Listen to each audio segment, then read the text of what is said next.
بسم اللہ الرحمن الرحیم۔ السلام علیکم ڈیئر اسٹوڈنٹس، امید ہے آپ سب خیریت سے ہوں گے۔ جی ہمارے جو ہے سبق نمبر 1 تا 5 مکمل ہو چکے ہیں اور ہم نے ان کی گرامر خاص طور پہ جو ہے اس کی دہرائی کر لی ہے پچھلے لیکچر میں، تاکہ جو چیزیں یہ ضروری ہوتی ہیں کہ ہماری اردو جو ہے اسی پہ جو ہے وہ بیس کرتی ہوتی ہے، تو آپ نے ان کو اچھے طریقے سے یاد کرنا ہے، جو کہ آپ کو کام کروا دیا گیا ہے۔ سبق نمبر 1 تا 5 پچھلے لیکچر میں آپ کو دہرائی کروائی گئی تھی۔ اس کے علاوہ آج ہمارا جو ہے سبق نمبر 6 شروع ہوگا۔ صفحہ نمبر ہے 32 اور عنوان ہے خون کا بدلہ۔ جی جیسے کہ آپ کو عنوان سے پتہ چل رہا ہے کہ یہ کسی کے خون کا بدلہ جو ہے وہ لیا جا رہا ہے، کہ جیسے کچھ خاندانوں میں، کچھ قوموں میں یہ عادت ہوتی ہے اور یہ روایت ہوتی ہے، یہ رواج ہوتا ہے کہ دشمنیاں ان میں چلتی رہتی ہیں، اور ان دشمنیوں کی بنیاد پر جو ہے وہ پھر نسل در نسل جو ہے وہ بدلے چلتے رہتے ہیں، دشمنیاں چلتی رہتی ہیں۔ اور یہ بھی ایسی ہی ایک کہانی ہے، اور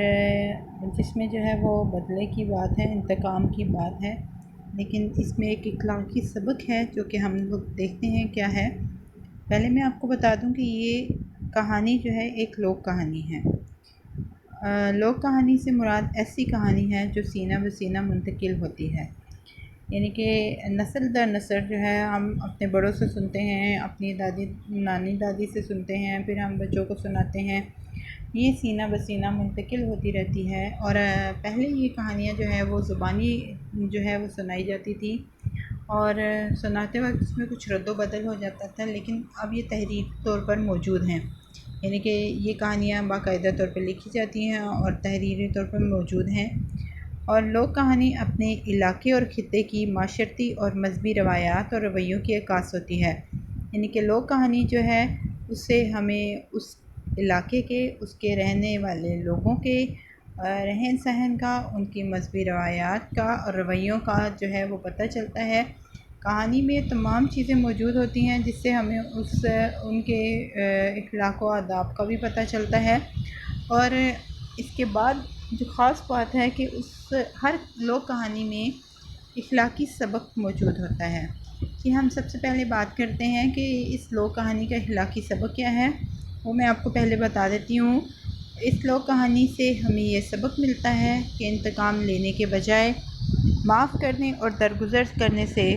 معاشرے میں امن قائم رہتا ہے، لہٰذا درگزر کرنے کے جذبات کو پروان چڑھائیں۔ جی یعنی کہ آپ یہ سبق پڑھیں گے تو آپ کو بہتر طریقے سے پتہ چلے گا۔ میں آپ کو خلاصہ بھی بیان کرتی ہوں کہ انتقام لینے کے بجائے معاف کرنا جو ہے وہ بہتر ہے، کیونکہ ہمارا اسلام بھی ہمیں اسی چیز کا درس دیتا ہے کہ ہم جو ہے دوسروں سے بدلہ لینے کے بجائے جو ہے معاف کر دیں، درگزر کر دیں، کیونکہ معاف کرنے والے کا درجہ بہت بلند ہو جاتا ہے،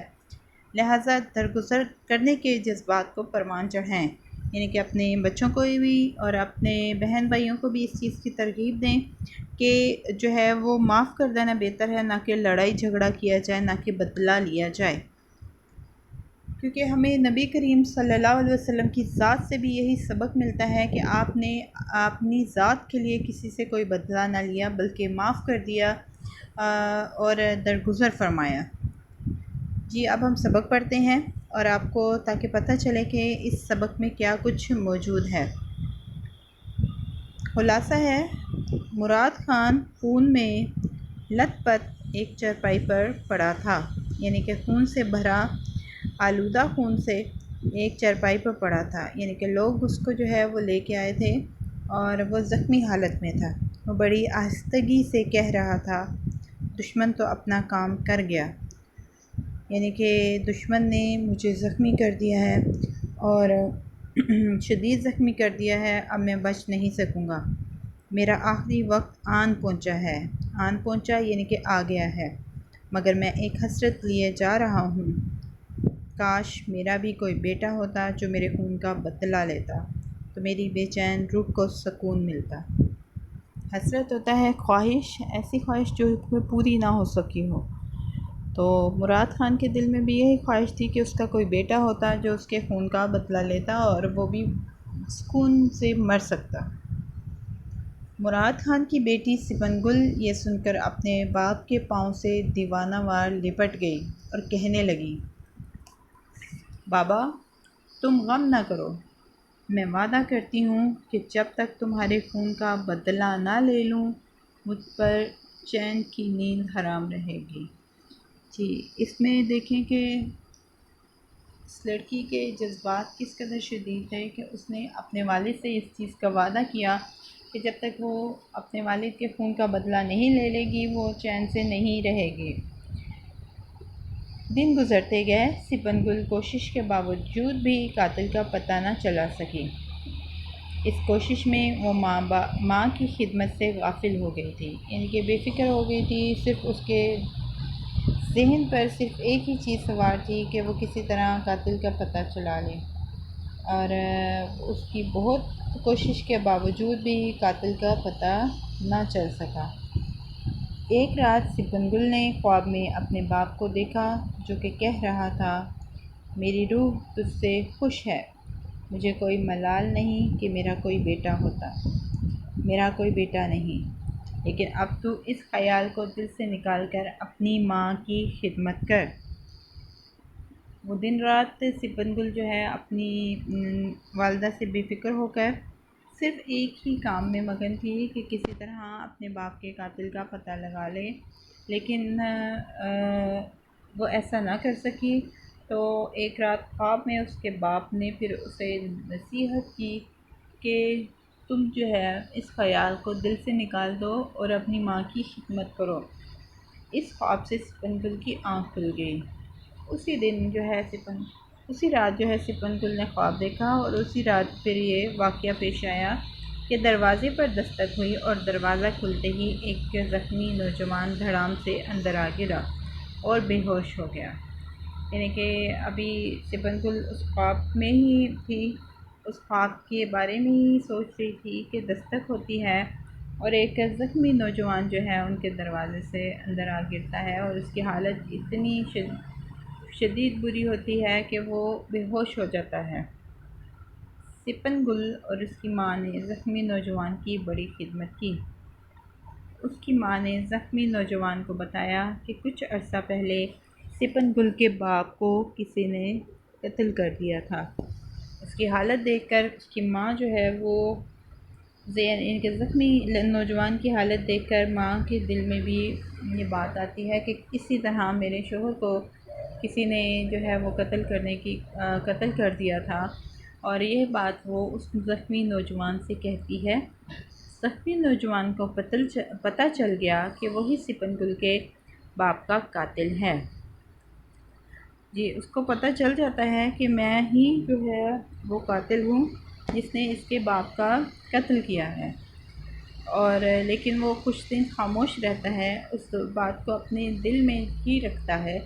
لیکن اس کو بے حد شرمندگی ہوتی ہے جب وہ یہ سوچتا ہے کہ ان دونوں ماں بیٹی نے میری بہت خدمت کی۔